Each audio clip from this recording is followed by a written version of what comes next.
you read about them in the Irish field every week. This fella from Kerry, from Dingle, is riding a few winners, getting up to you. So he came up to me maybe when he's 14, 15.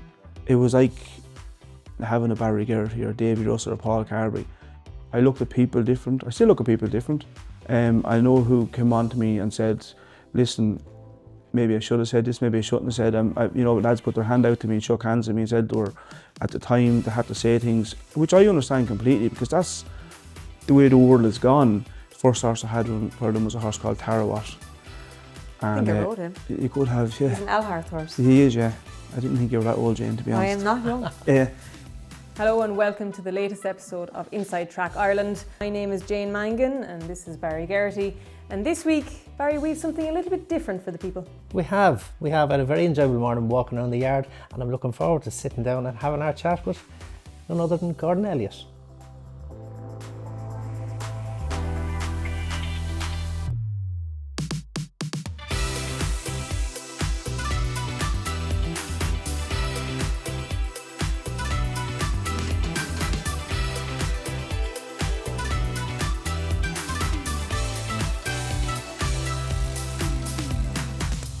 Gordon Elliott sitting here in your fabulous kitchen with a backdrop of any number of prestigious trophies. Your 20 years training in 2026. Where did that time go? I don't know where it went, Jane, to be honest. Doesn't feel like 20 years. I kind of still think I'm a young enough trainer, but I was lying at home last night watching television. When you see young Conor King training, great at winner, you kind of do think I am getting a bit older, but wasn't it great to see, like, only 2 horses and having a great winner yesterday and having. Yeah, and that's, everybody starts low, and you started back 20 years ago, 2006, your first winner. Take us back to when you were a kid, because you don't have the stereotypical background. You weren't a trainer's son, you didn't inherit a yard, you're completely self-made. Why did you choose this avenue?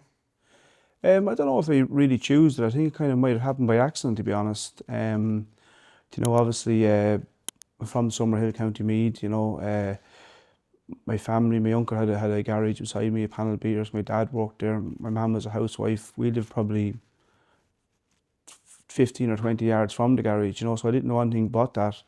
So you didn't want to become a mechanic? I didn't think there was much of a buzz or any fun in it, so I says I would have knocked around my cars when I was young, but no, I didn't think there was much of a buzz in it.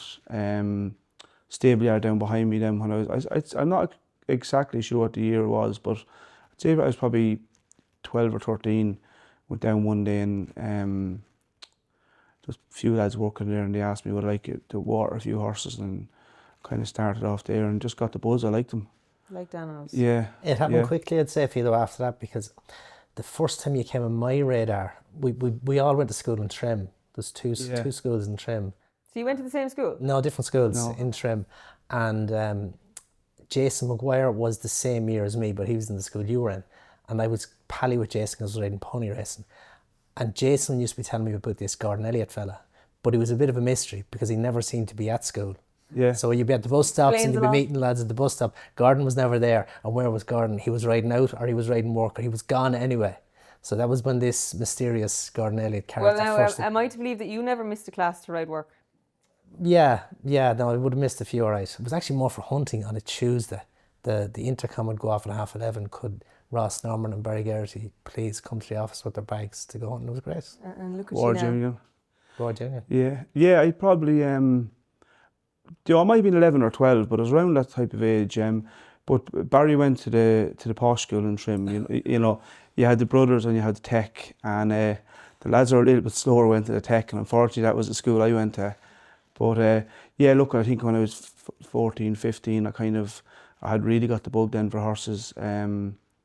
At that stage I was kind of with Tony Martin at the weekends, and Tony with a lot of pointers. Every weekend it revolved around going point to point on a Saturday up to North, going Sunday, wherever it was.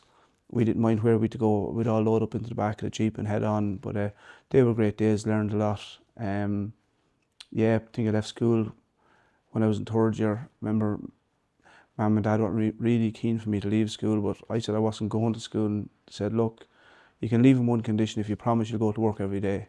You're not going to stay at home and lie in bed, and the rest is history. So did you do your junior cert?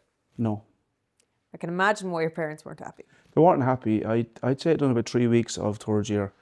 I really got the buzz. Never really done any pony racing. I was always kind of heavy enough. But you know, done a bit, loved the hunting, done a bit of that crack. But after having a full summer off and going racing, I'm not even sure if I'd done 3 weeks.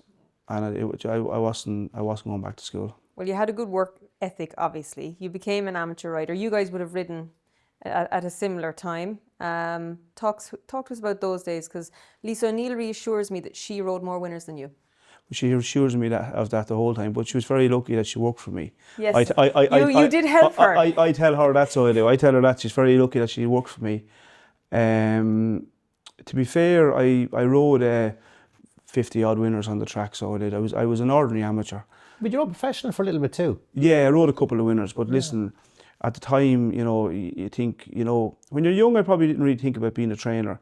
You know, you want to be a jockey. You live in the moment more. Yeah. Don't you? Yeah. At the time, like, you know, we were the same age, Barry, you know, Paul was a couple of years older than us. Then you're looking at Charlie Swan, Richard and Woody, you know, all that era, and you're thinking, like, you're kind of at awe to them. You look at them flying back from England on a Sunday, riding winners, like, they were just like God back then. I probably didn't, I didn't really look at Arthur Moore or Michael Harrigan or Edward O'Grady, whoever were the kingpins at the time, thinking that's what I wanted to do. But it probably wasn't long about realising that I wasn't going to be Barry Garrett here, I wasn't going to be Jason Maguire. So I said, listen, you must start thinking to go on a different road. And as much as I loved working, I probably hadn't the work ethic to be a farrier or be something like that. I hadn't the brains to be a vet. So I decided training racehorses is what I was going to do. The happy medium is the trainer, Barry. Yeah, but you came through a good few yards. Like, obviously you rode for Tony Martin. Yeah. You did a bit of time with Michael Cunningham.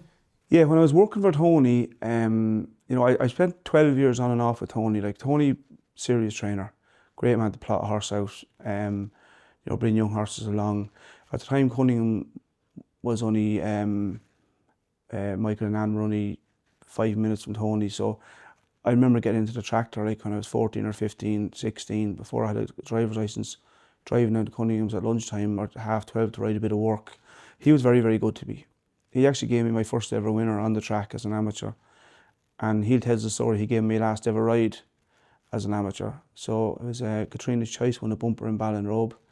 And a horse called Rock Diplomat fell in Ballin at a point to point, and I dislocated my shoulder. And I was after it a few times at that stage, and I was kind of pre-training a few horses and training a few point to pointers. And I just said to myself, and a line at the back of fence in Ballin, I said, that's enough for me.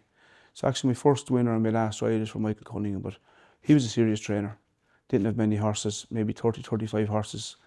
But like when he fancied one, he didn't like travelling too far west. He might go to Ballinrobe because he was a Galway man, but like if he fancied one in Fairyhouse or Navan, he used to win. Yeah. But he was the generation obviously before us, but as kids growing up watching Michael Cunningham and, you know, Colin Magno riding for him, you know, they set a standard. Yeah, exactly. You know, Michael Cunningham was a great man. He actually locked out through my career as an amateur, probably brought me along. A great man. His wife Anne, like she was complete professional. Like, you know, when you rode a horse, you knew what you were doing, where you were going. You were paid the following week. Like, she was just ahead of her time, to be honest, you know. Yeah, and somewhere along the line you went from some of the very shrewdest minds in Ireland to probably the shrewdest mind of his generation in Martin Pipe. Where did he come into your life? Went over to him. He was looking for an amateur jockey at the time. At the time we were in Tony's, there was like Cosy McGivern was probably the older statesman, Simon McGonigal, who's my head man, Bobby McNally. You know, there's Jimmy Ryan, Eamon O'Shea, there was a heap of lads that rode on the track. I'm forgetting lads, there was that many of us, you know. And, you know, Tony obviously was a leading amateur at the time in Ireland. So you kind of, you'd follow him around, you'd follow in for spares every point to point. It was great, like, it really got going off. But then, probably wasn't going to be good enough to be a top professional. Bobby was coming along, he was flying. Simon, you know, was going to ride his winners and the lads. And the job then came in Pipe, so headed over. Spent a couple of years over there. Probably a little bit homesick. Sorry I didn't stay a little bit longer, if I'm being honest. But but make great friends. I'm still to this day very close with the pipes. You know, the attention to detail in pipes was second to none. The way the horses were looked after. The winners he trained was unbelievable. And the horses he had compared to the horses now, like he was just ahead of his time what he did. You know, as I said, he left no stone unturned. He was He took training to another level. Is that fair to say? He was a different machine altogether. So he was, as I said, his attention to detail, the horses he had, the way they were looked after, it was unbelievable. You rode winners for him, and then eventually you had to make a kind of that pivotal life decision, what we're going to do for the rest of our lives. At what stage did that come into your head that, like, I'm going to have to now just go on my own?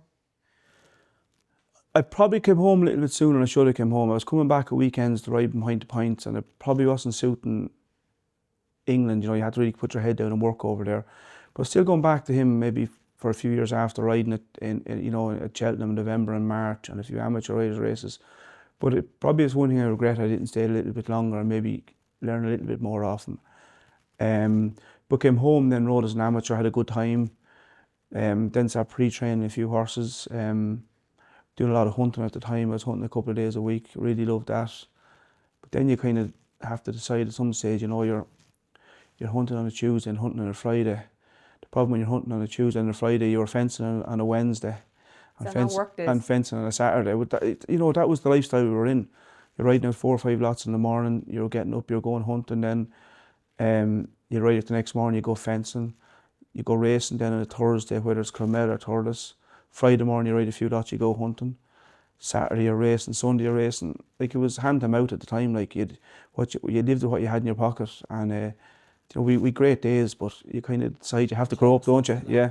They were great days, Barry. Like, you know, there was a great bunch around County Meath. Like, you know, Barry, Seth and Jason, Gavin Cromwell, Barry, Norman, Ross. There was 10 or 12 of us there. And only Carberry was God at the time. Like, everyone wanted to be like Paul Carberry. Yeah, everybody riding too short and falling off because they can't ride like him. But they were great days. Like, we met great friends, great stories. Like, you know, if we could ever sit down and tell all the stories, so, they were great days. That's another podcast, isn't it? Yeah. They were, Barry, weren't they? No, absolutely. No, great crack, but great learning as well. Like, you know, even, you know, as a jockey, you're still learning the hunt in all those things you experience, like hunting, messing, jumping, school, and all the fun. But great camaraderie between a good bunch. Just take us back to your first winner in 2006, and you acquired a horse from Paul Nichols that would ultimately change your life in 2007. Can you just take us back to the first year of training? I'd been training a couple of pointers, and actually Barry's brother Norman recommended me to buy a horse out of Noel Meads. Probably 2005, I'd say, 2004, 2005. You know, I'm best friends with Noel Mead now. You know, we spent an awful lot of time together. A horse called Bull Rush. And I think we bought him for 800 quid. You know, a lot of money at the time. He won a point. I think he won 2, and he turned into 10 or 12 grand. Like, at that time, that was like, that paid for, I was renting the yard at the time and actually put a gallop in out of that. And that kind of was the first little kickstart. And then got a few more horses. Horse called Mr. Nosey.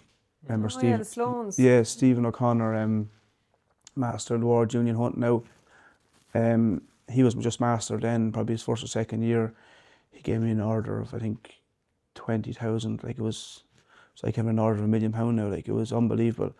So, but went to the sales with 20,000 and realised it wasn't that much. So I ended up buying a horse by Alphabet, and he was called Mr. Nosey. Noel Mead then actually bought him for the Sloans, and he won a couple of grade ones. So then I was kind of getting, geez, I'm enjoying this, you know. That was how simple it happened. Yeah, you have to get the taste going. Yeah. But you were achieving it the whole time, like, and you probably wouldn't recognise it yourself, and you wouldn't even say it, but like, from the outside, it was happening very quick because you were getting results, you were climbing the ladder. It was, you know, it was fairly astronomical, the pace you came at, and it was based maybe like looking from the outside, because you were achieving, you could do it, you understood it. You know, it wasn't by chance. No, I kind of kept my eyes open everywhere where I went, and then when I started, I suppose I was only pre-training and training a few pointers. Then I realised this is what I want to do now. If I work hard now and grab hold of this, I could have chance of making a living. I didn't think I was going to be where I am now. So then I met Brian Walsh a couple of times, who owned Silver Birch, and we're obviously all mad into hunting at that time, and that was the whole idea where Silver Birch came along. Like, this race in Cheltenham was after come along called the cross country race, and so all I thought was, "Jeez, I want a horse for that race." Like, Jesus, it's amazing. Like, you know, the jumping hedges, ups and downs. Like, you'd have loved to just get over, you know, to ride in the race. Have a like, runner in the race, yeah. To be honest, when they put the course in at the very start, myself and Chris Maud, the valet, were two of the first people to school around it. People were invited up to school around, and I was working for pipe at the time. And I remember me and Chris Maud going up schooling around it for pipe, like, and I don't think either of the horses ran in the race, but that was how it all happened with Silver Birch.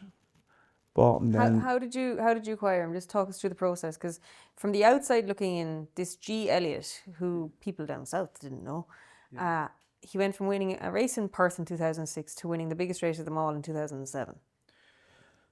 It wasn't a big plan now to win in the Grand National, if I'm being honest. The plan was the cross country race.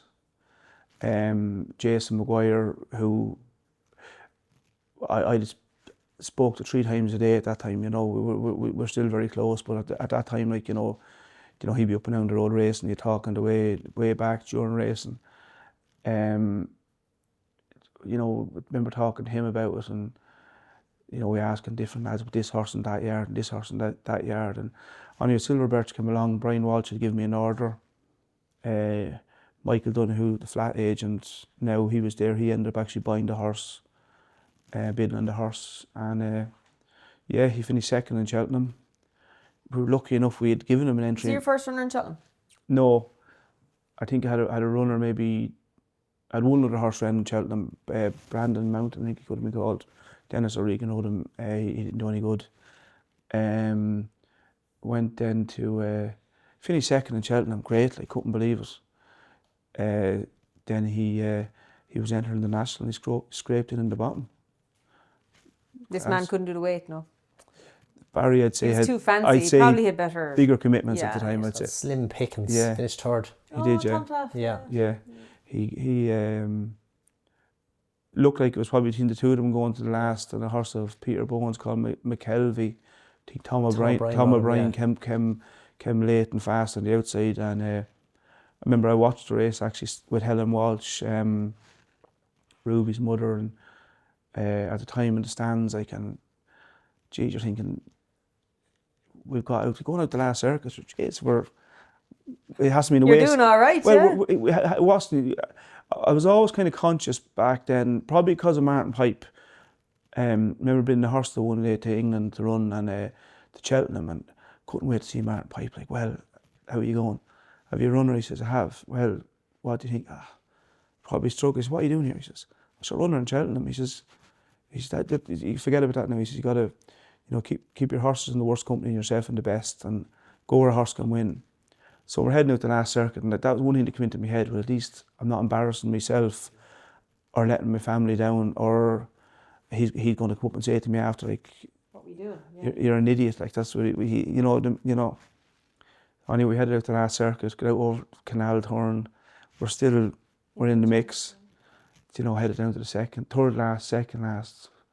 It's still not going to happen. Barry, I think, might have been going a little bit better. Yeah, I was running on fumes though. I galloped through the last. Yeah. He didn't notice. He was No, but watching it you're thinking, looking at it, you're thinking, then I was probably a lot more relaxed then at the time, because if I finished third or fourth, you're thinking, geez, it's great. Like, it's an wasn't achievement. expecting. There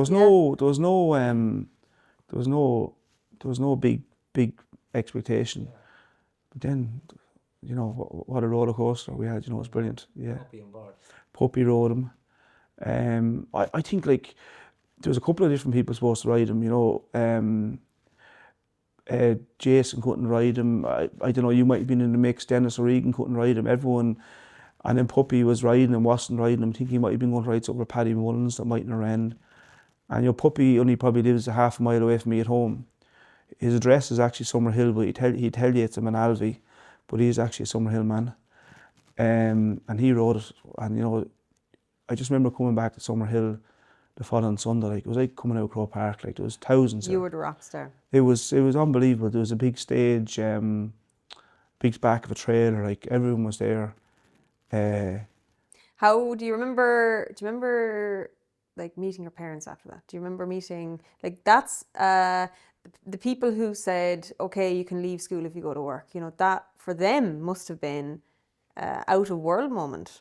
Yeah, I'm sure it was. My mum and dad are not really that sort of person that they'll be up the front. They'll be they're kind of sit in the background and say nothing. But listen, you're always proud to come back. See your mother obviously is great. Dad is probably the last person you see because he'd be standing 20 back, you know. But yeah, no, it was unbelievable to come back and see your parents. Very proud. Remember, especially my uncle Willie Elliott, who only for him I wouldn't be into horses, because him and my other uncle Sam McNally, they used to bring me point to pointing every Saturday and Sunday before I kind of really got the bite for everything. And you know, it all goes back to them really, them two men. Of course my parents, you know, the grounding and the rearing they gave me, and Dad used to drive me to work every morning, that, but my two uncles were bringing me point to pointing, and that every Saturday and Sunday was probably really where I really got the bug, you know.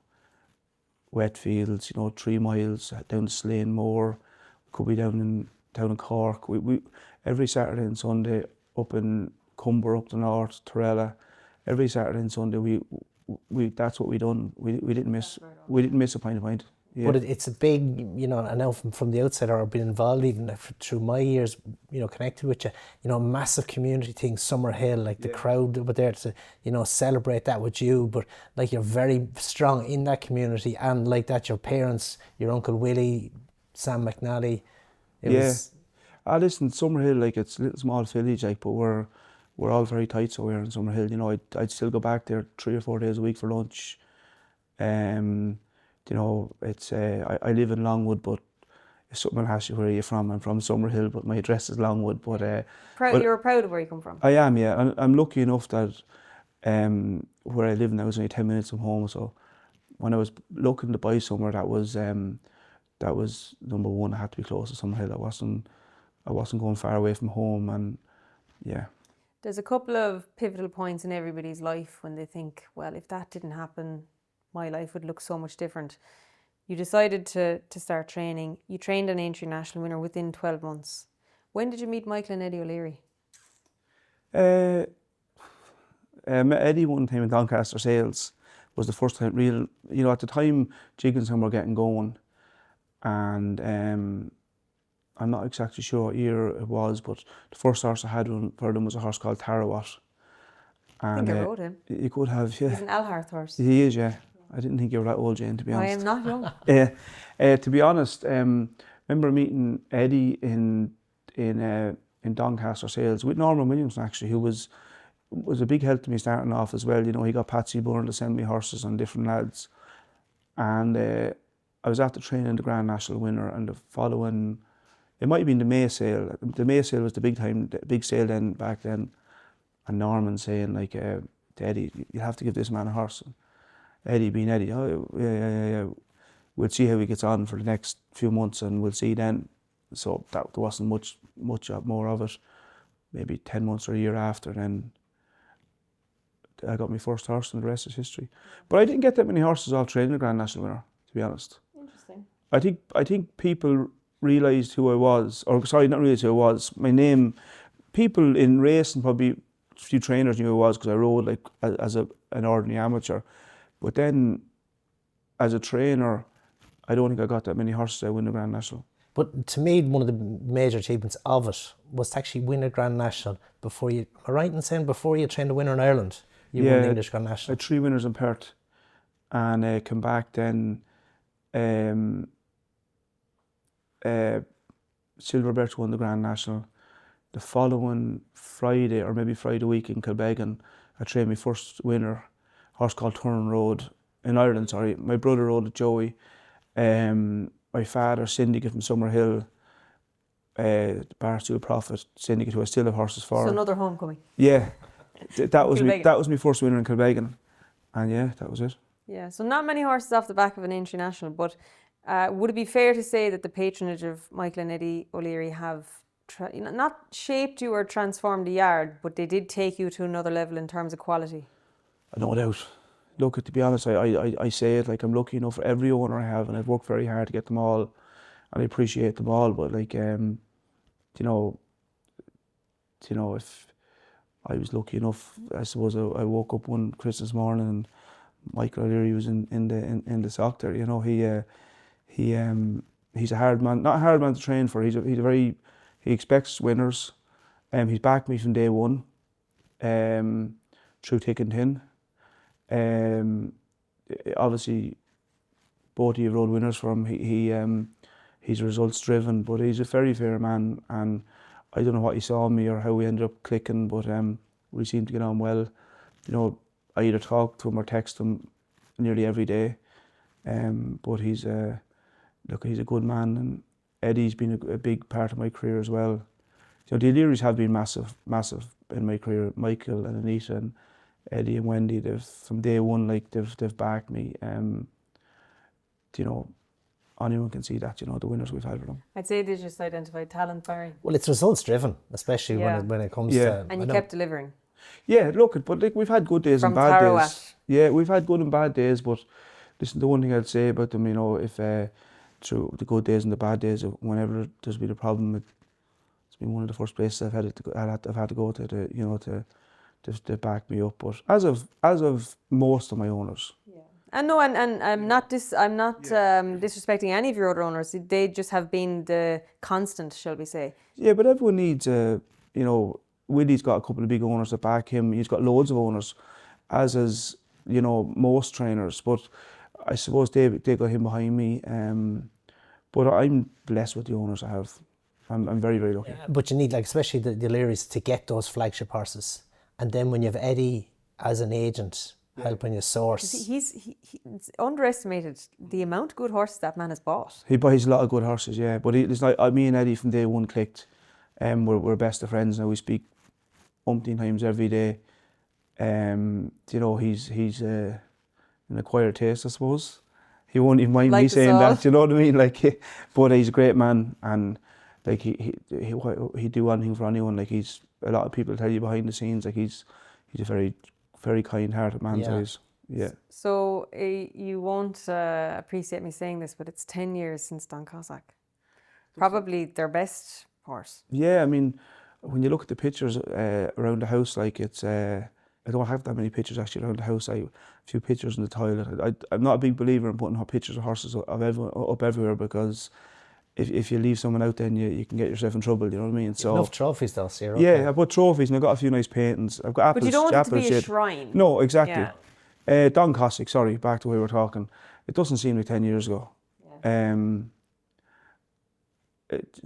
A lot less grey hairs back then when you see the pictures. Maybe a couple of waist sizes bigger now than I was then, but listen, that's the way it is. He was a rock star. I don't want to get too much into him because obviously we've so much to cover. But I remember just that day in the bumper when, you know, Nina gave him 40 lengths on Ronnie O'Neill's horse. Yeah, in Navan, yeah. And he made up the ground. Rory O'Moore. Yeah. And I remember thinking, God, that's an absolute airplane. Yeah. To the day he fell in the King George. Like, yeah. He was an absolute, what a talent he was. Look, he was like he was a rock star. He was gorgeous. He had everything. Do you know? But back to Eddie again. Like I think he unseated Robbie McNamara at the start in the bumper. Freddie Hales. Yeah. They were talking about this being the next coming before he ran. Like, Eddie bought him for very, very small money after that race. But that's what Eddie could see in horses. But he was some horse. Like, did you ever ride him? Did I ride him once? Maybe rode him once. Yeah, I think you might have rode him. I think I rode him once, didn't get any good. Like, he was a very good horse, but he had a little bit of a... I'm not sure, but I think you might have rode him in his... I could be wrong. I think I rode him once. You might have rode him. He definitely rode him more country through his novice hurdle season. He sort of got a fall one day in Navan and lost his way through his novice hurdle season. So there was a big blip then. Great horse, come back as a chaser. Sometimes I think we retired him too soon. Yeah. You know, he hadn't that much miles on the clock. He got a little bit of a leg injury after he won the Gold Cup. I think it was Sunday morning before Punchestown. I remember Simon McGonigal, my head man, ringing me, and he says, I was one end of the yard, he was the other. He says, come down here. I know when he says that, it's never, It's never to look at something good anyway. No. And he had a tiny bit of heat in the leg.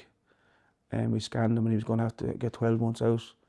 Fortunately, when you get a leg injury at that time of the year, you're missing nearly your whole next season as well. So Michael said straight away, he said retire him.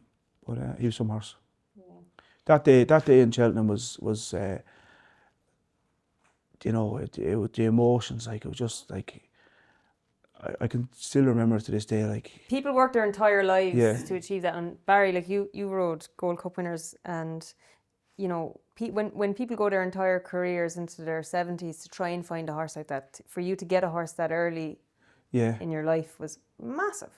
And you don't appreciate it really as much when you're riding horses. You know, Barry's rode thousands of winners, like, you know, you ride a Gold Cup winner, you get off and you think about what you're going to ride in the next race or the next day, or where you're going for dinner tonight, or what you're doing tomorrow.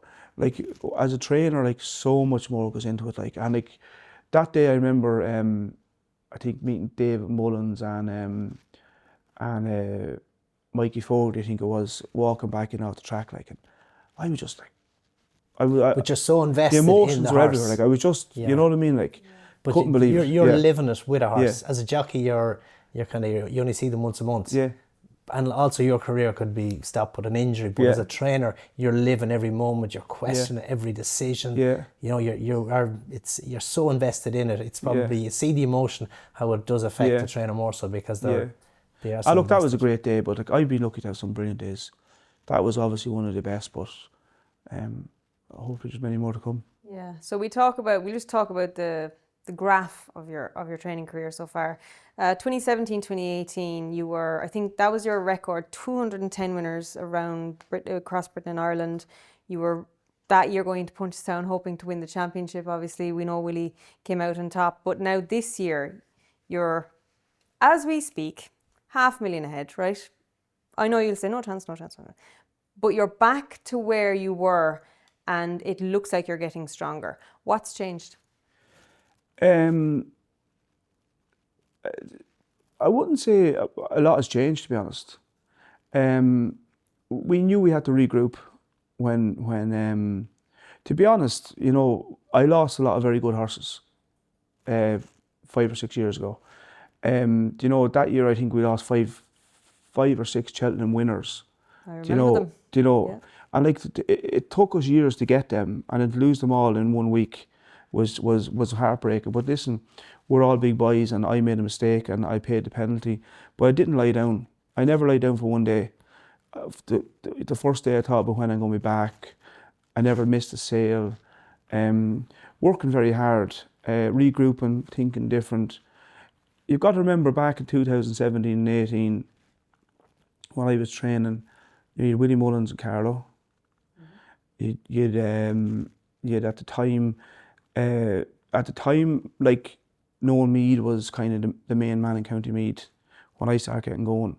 Now in County Meath, you've got Noel Meade, you've Gavin Cromwell, you've Ian Donoghue, you've King Collins, you've Tony Martin. Tony's always been there, sorry.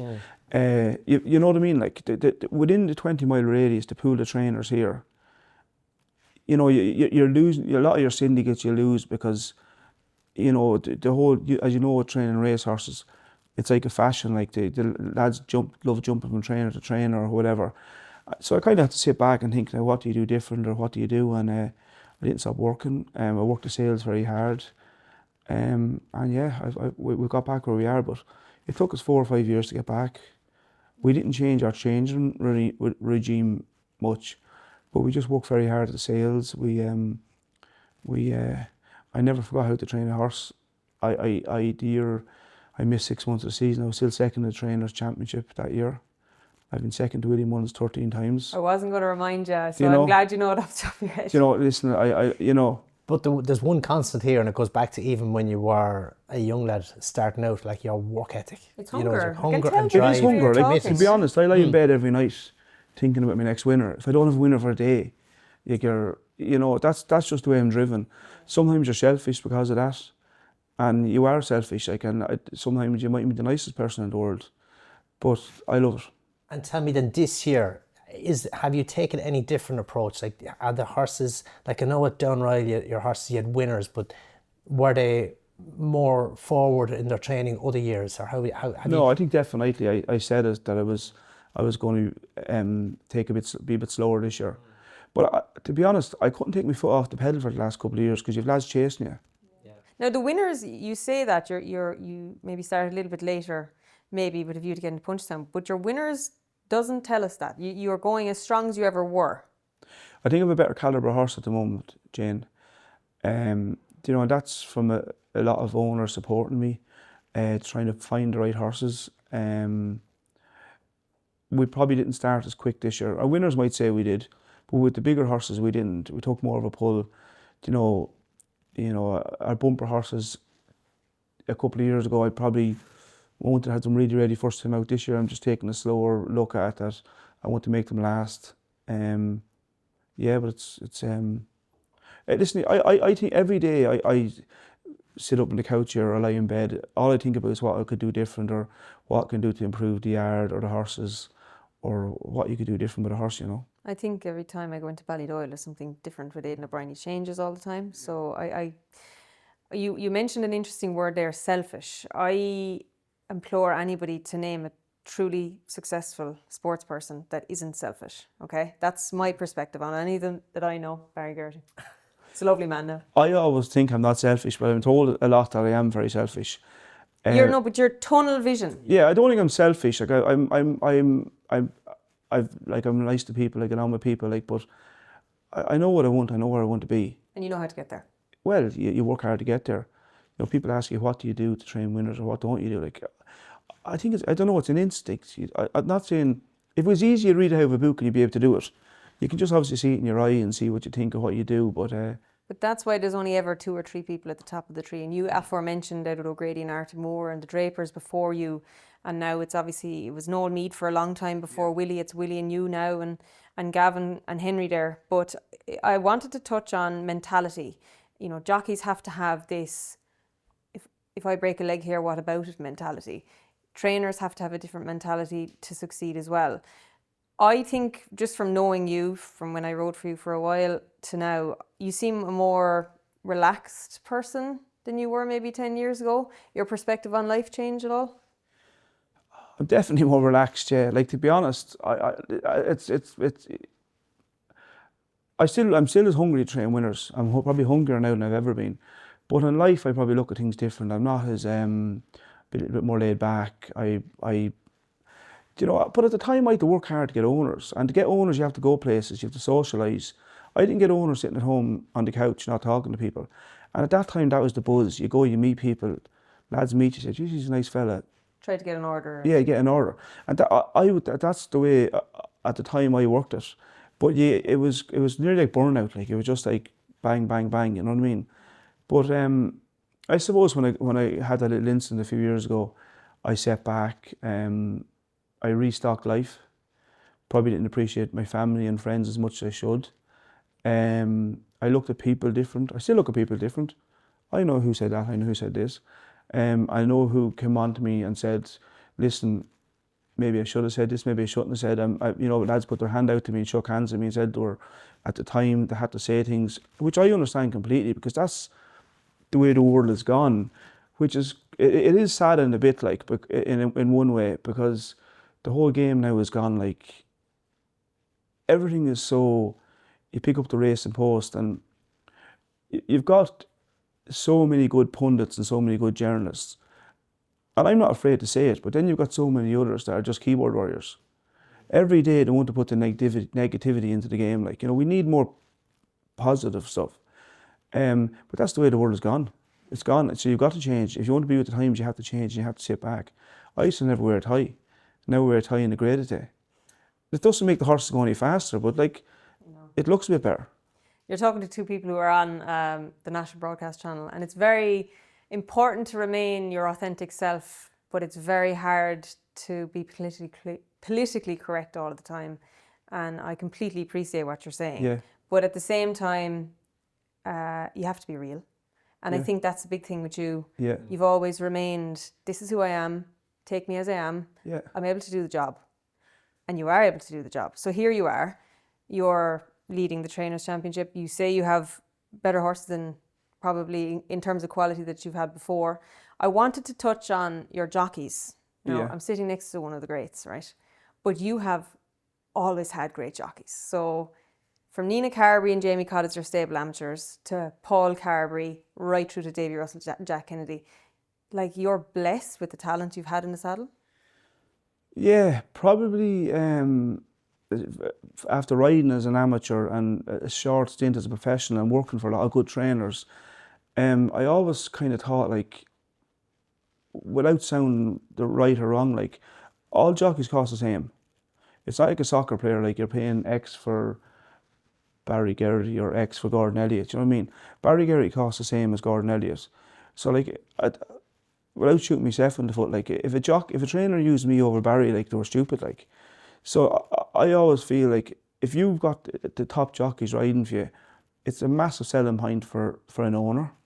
You know, I went from using Jason Maguire, Tony McCoy, Richard Johnson, now to Sean Bone in the UK. In Ireland, you know, obviously Paul, Barry rode for me.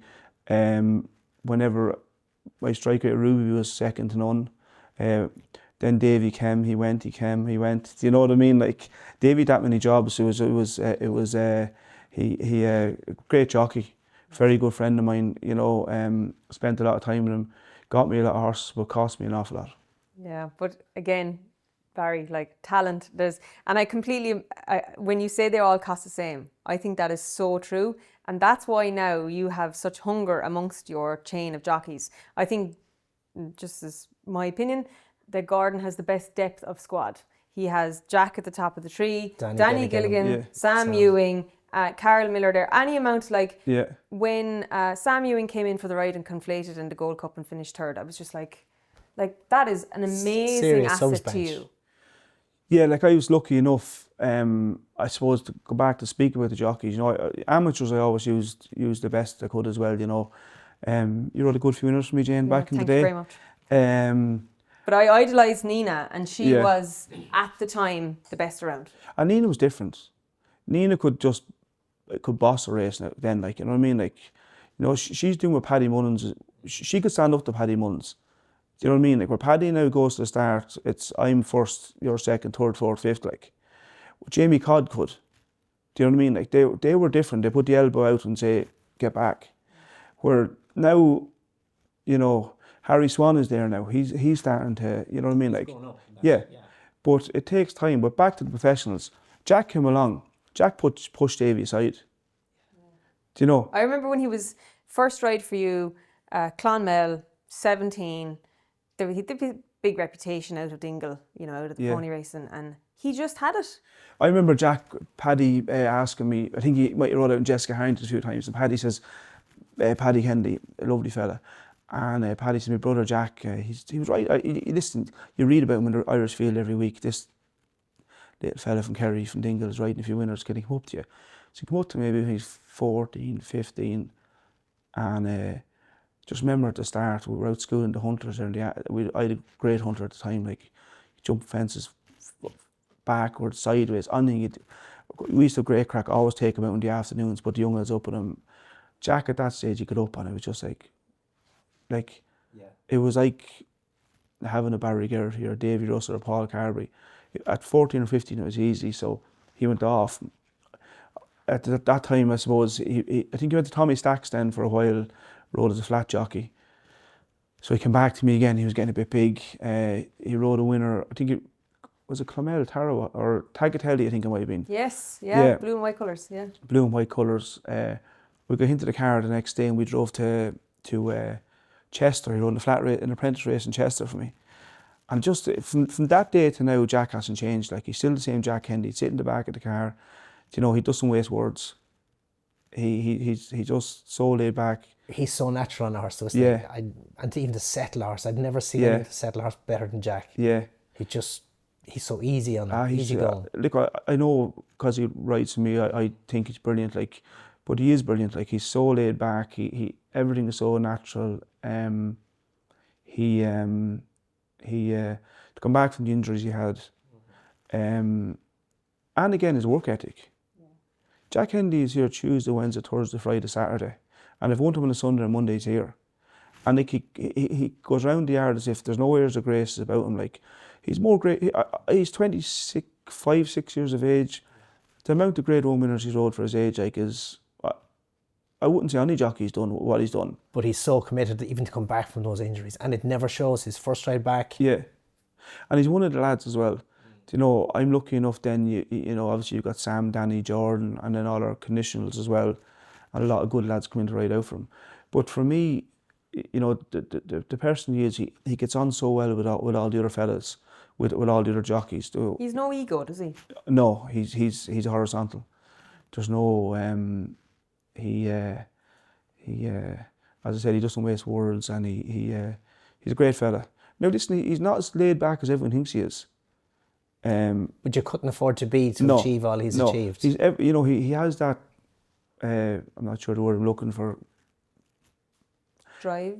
No, just relax, ego or relax of that everyone thinks he doesn't really care. He cares about everything, like. Yeah. Like, we went to Cheltenham a few weeks ago, and I had Fabio de Teahupoo in the cross country race. I was on the flight with you. Yeah, and I said to Jack, like, it's a cross country race, you don't really need to be riding them, you know what I mean?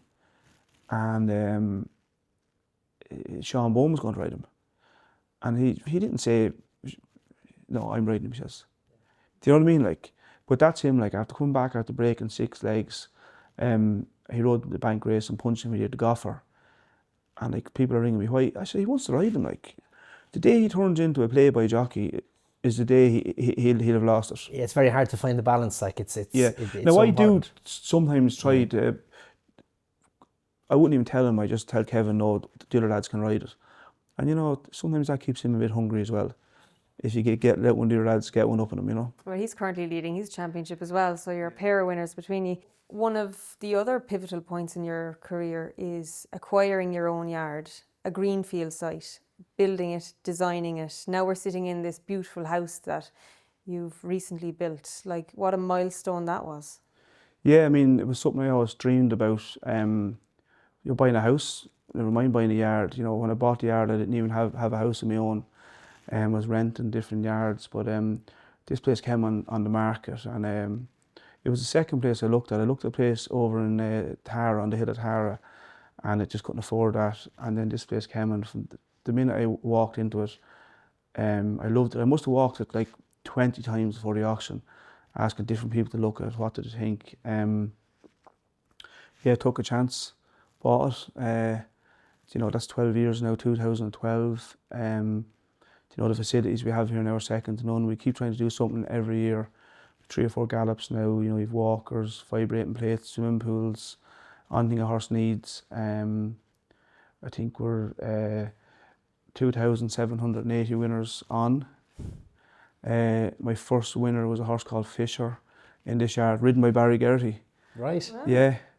I think I'd only moved to the yard about a week at the time, and it was a 3-year-old hurdle in Galway, and Barry won on him. So that was, I remember all them things, you know, I remember everything. I think one thing that a lot of people underestimate is, so you come in, you have to buy the place, you have to invest in the place, only put in a gallop once. You know, you have to do it right. Everything that you do, the first time you do it is going to probably be the last time you do it.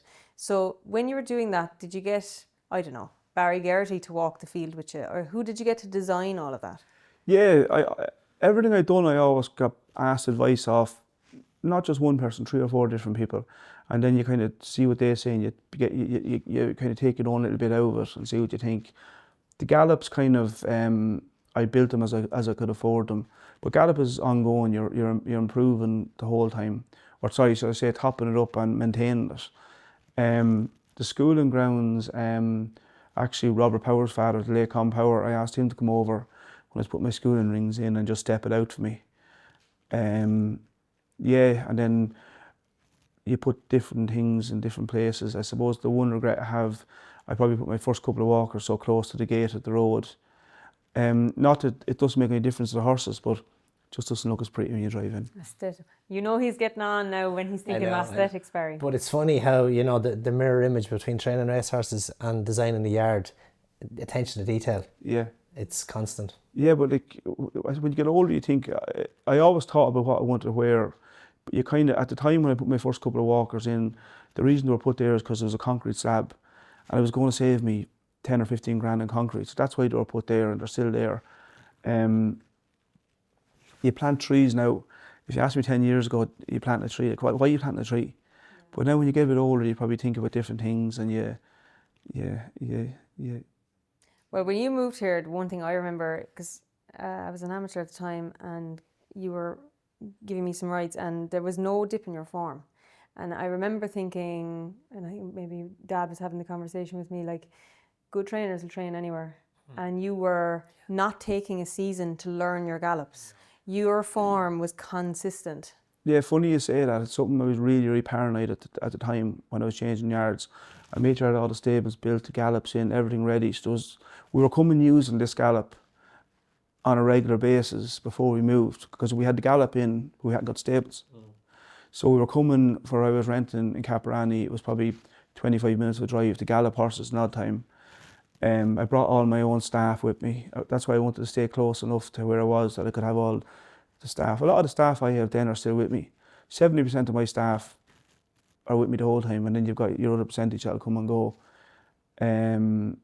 Yeah, but look, we've been lucky enough. I think we've trained over 100 winners for the last 12 or 13 seasons. So that's something I try and hit every year is 100 winners. Then after that, it's a bonus. Sometimes you're a bit higher, sometimes you're a bit lower, but it's a lot of good trainers in Ireland, so it's hard to keep it going. Competition is key, but I don't think that's lucky.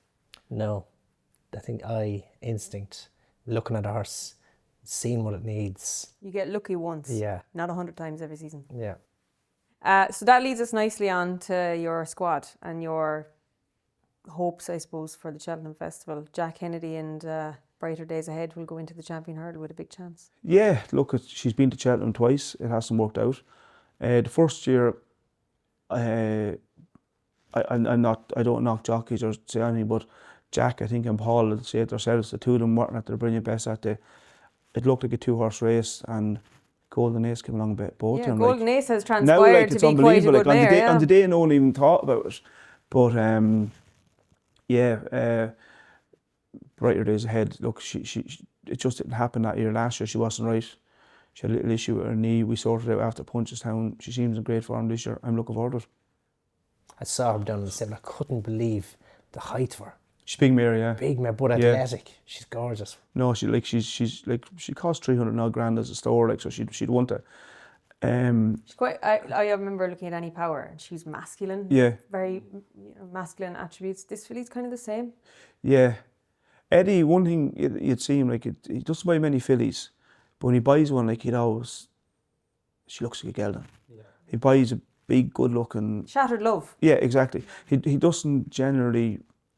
Sometimes I give out to him, say we're buying too many big horses.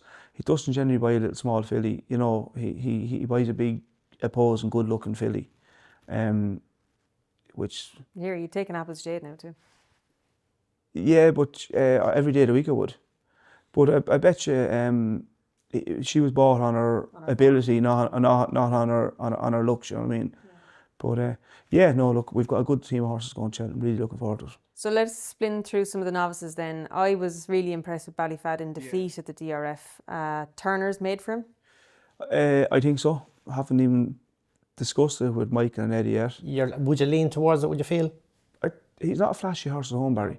He's not a quick horse at home. I think he stays very well.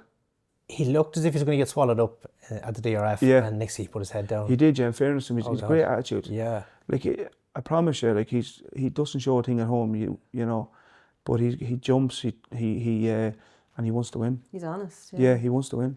So if he grinds and he digs in, El Cairos quickens. El Cairos would hate him at home, but I guess what does it on the track is the question. El Cairos looked like he was going to be awesome in Leopardstown and came down at the last You still have a furlong odd to go. He'd done what he had to do in Thurles. I was delighted. I was very keen to run him, but nervous when I got to the race on the day. Thurles, like, it was hock deep on the day. Didn't want to throw him into a grade 1 after getting a fall. You know, it's all about confidence. I didn't want, with the way the weather wasn't keen on going to Navan at the weekend. It was so heavy, Punchestown, and he wanted to get him out sooner than later. He's not the biggest robust horse. He's nothing to look at. No, he's not the biggest robust horse. But I just wanted to get him. Listen, I could have brought him up to the 8 in the Curragh and done what he done in Thurles, but I just wanted to get him out and get a bit of confidence. Gave me a fright at the last. He was all afraid at the last. Listen, I think that maybe that's the horse he's going to be. I think we learned a lot from the second day as well, from the first day. I'd say Jack has, you know, more than if you brought him to the 8 in the Curragh. 100%. And this is the thing. I think this is why it's important to run horses. We can wrap them up all we 100%. want. But there's no point in learning that day in the Supreme. 100%. Jack was semi-pressing the button going to last, expecting him to come, and he didn't. But Jack will know the next day what not to do. Listen, he came in straight away and he put his hands up, like, you know what I mean? I think Jack wanted to just, he travelled so well, just give him a little and see was it there. Yeah.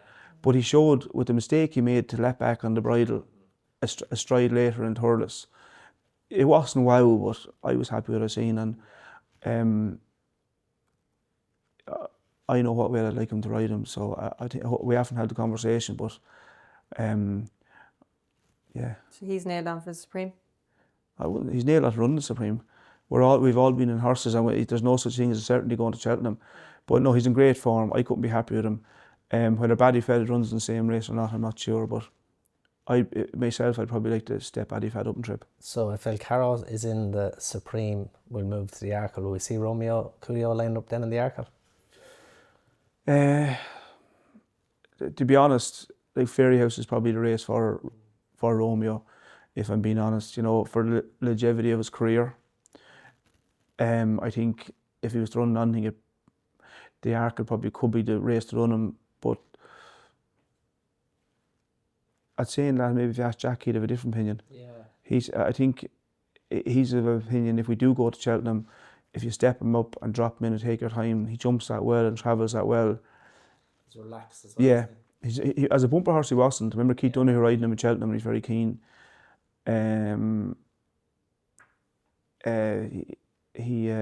Look, it's a nice problem to have. A very lucky problem to have. My own gut is that he's not a real 2-miler. Yeah. And that's just, and sometimes your instinct and your first opinion is what you should go with. Yeah. Now, I understand completely, the two owners are from the UK and they're keen to have a runner in Cheltenham. If it was mine and it was left to me, I'd go to Fairyhouse. But I understand completely.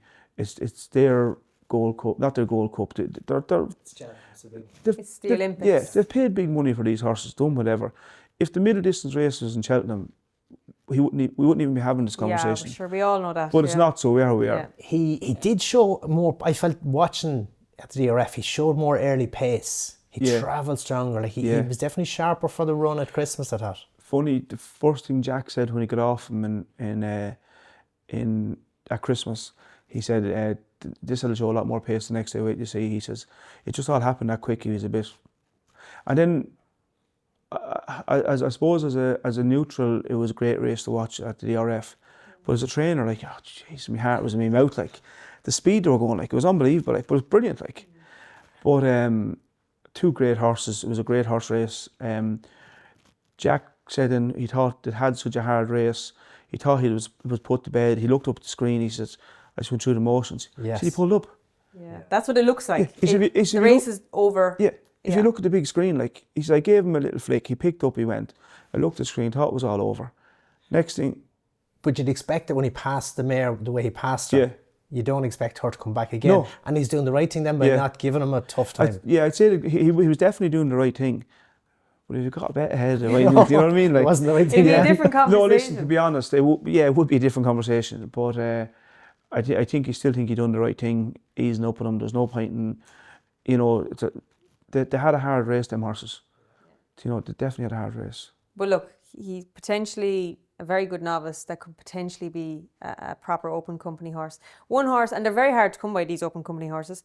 One horse that you've nearly been able to go to Cheltenham with the last couple of years thinking, yeah, he's probably my best chance of winner, is Teahupoo. He is probably, I think it happens with stayers hurdle horses, they're never really that much appreciated, but his consistency is there for everyone to see. Yeah, he's a great horse. You know, even looking at him trotting around there this morning, like, he's so laid back, you were thinking, well, you just give him a shake, like, you know what I mean? Like, but I think that's why he's preserved himself. Yeah, nothing stresses him. He's a great horse, you know. But the best stayers are generally laid back, big bucks, English Streaver, you know, race behind the bridle, and they're there, they have a finish. Yeah, he's a horse for a lifetime, isn't he? You know, 3 or 4 runs a year. You can just rely on him. He's like that friend that everybody needs that you can call at any time. Oh, 100%, yeah. No, he's look, we're very lucky to have him. Really looking forward to the stayers again this year with him.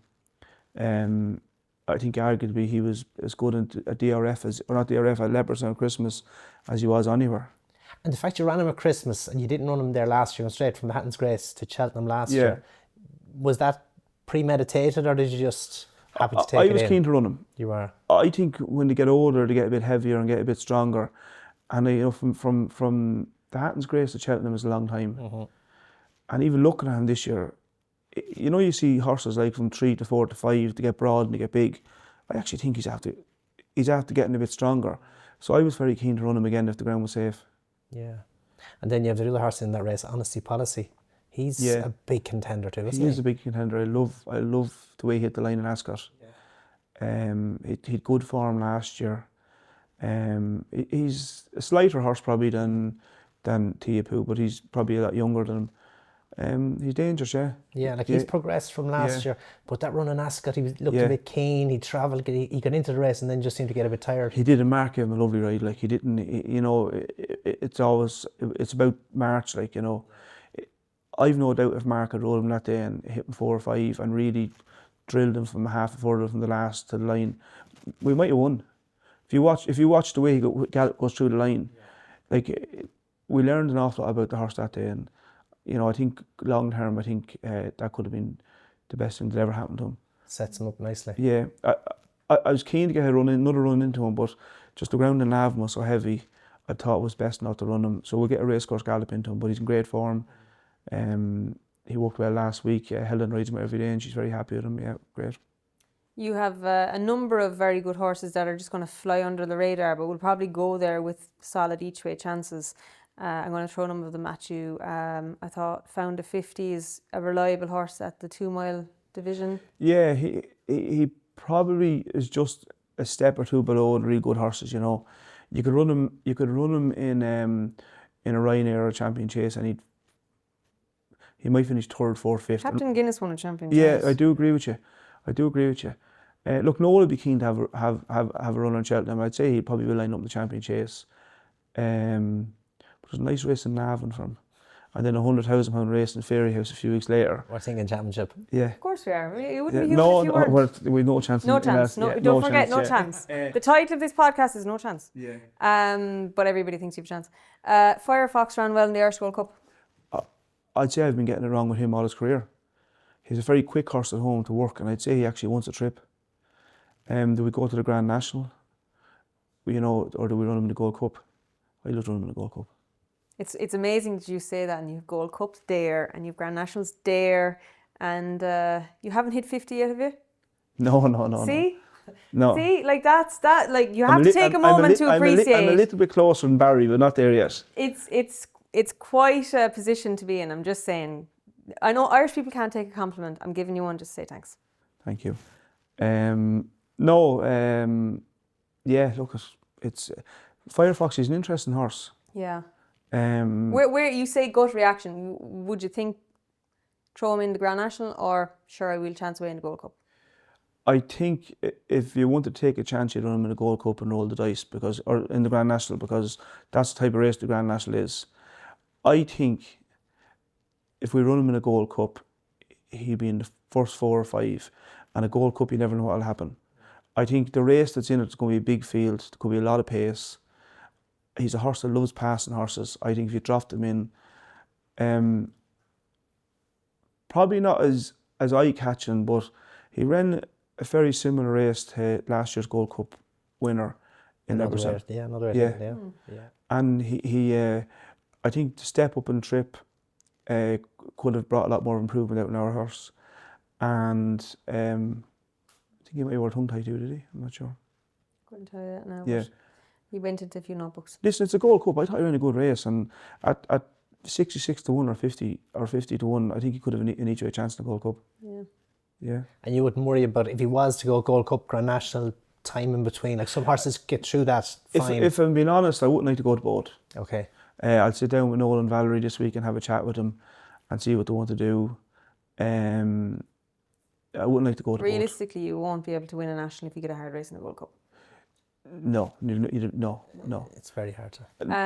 No. So we spin through some of the. Am I missing any big stables there that the people at home should be looking out for? There's always one. Yeah, and I don't want to walk out of here and think. To be honest, like we've loads of chances in Cheltenham. Like Favre de Chandu. Favre de Chandu, great chance in the cross country. Took really well to it. I knew when he went over the first day and he fell at the water jump. Some horses take it and don't. The Wall Park. The Wall Park, yeah. If Favre de Chandu, if Gavin's horse runs up the top, Stumptown off 163 or 162 or 34 maybe. We're mid 150s. We're in with a nice racing weight, and he could have a great chance. Yeah, Wodhooh. She's just a little winning machine as well, isn't she? She just gets the job done. She just keeps giving. She's not fancy at home either. She wouldn't. She worked with a horse rate 80 or a horse rate 140. She works the same with them. Yeah, she's a good chance in the mare's hurdle. She's improving too, isn't she? Like it's going because she always goes unnoticed. Yeah, you barely notice her improvement as well. But Ascot was very good, and Danny was brilliant on her there too. She's a little bit like them staying hurdle horses. She's not getting the credit she deserves probably, but she keeps winning. The only time she's got bet, she could bet by lossy amount. I think she's only beaten Lent in 3/4. Yeah. First run in open company. She's a good mare, very good. Look, she'll go to the mare's hurdle. She'll be left in the stairs as well, just in case something silly happened, but she'll go for the mares. So there's some of the leading lights for the festival, and there's one or two that you want to give a special mention to that definitely have to go into the notebook. Yeah, I think Skylight Hustle is one I don't think we mentioned. He obviously was lucky to win the Grade 1 at Christmas. Form is looking good now. Yeah, I think he's another one if he steps up to. I think I'm going to step him up to 2.5 as well. He could be a classy horse that you could really ride a race the way he jumps over 2.5. Looking forward to him. Western Fold, the experience he has. Obviously the Brown Advisory now is wide open. Forget he's still a novice. Yeah. That race is wide open now with obviously Final Demand getting bet in DRF. He wasn't back in that long with me. I think a bit of better ground. He could be very dangerous. And what else we got there? Outlaw. Old School Outlaw, yeah. She was good. She was good in Fairy House. I think Mark Walsh is impressed with her. Loved the way she hit the line. She galloped from the last of the line. She's very honest and very tough. We've a good team going over. I hope we don't have to wait till the last race for a winner this year, but I think we definitely have a better squad going this year. Speaking of good teams, I believe the local team are quite good. Football team? I don't know. You tell me. Yeah. Barry Garrity was telling me. I was at the county semi-final cheering for our crew, Dunshaughlin, and meet Gordon there, and went to extra time.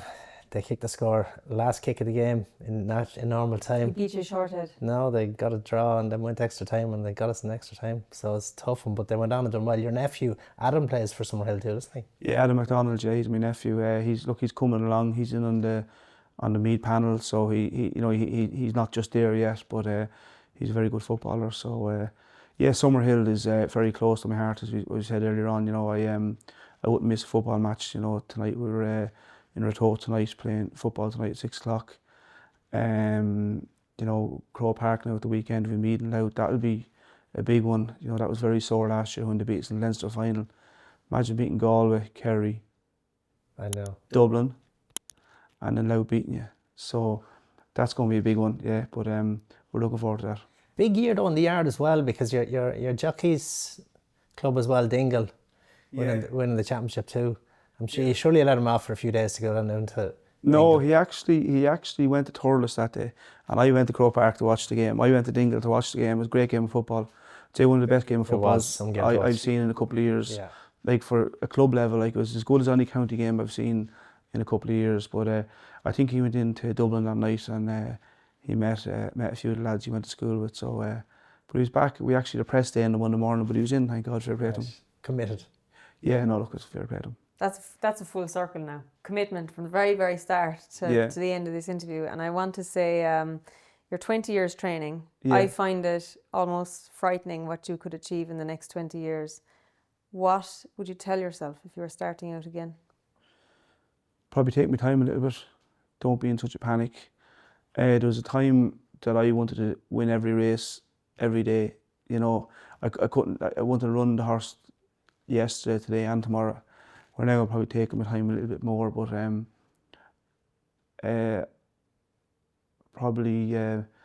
say just take my time a little bit. Okay, well, you're taking your time. Grand Nationals, Gold Cups, maybe there's a Trainers' Championship.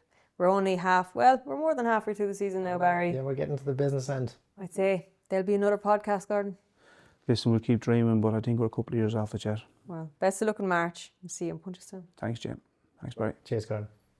And that's it for this week's podcast. Barry, I don't know about you, but I particularly enjoyed that chat. I did. The insight into what drives him, his thought process, you know, it keeps him awake at night thinking, how can I improve things? It's no wonder he's achieved all he's achieved.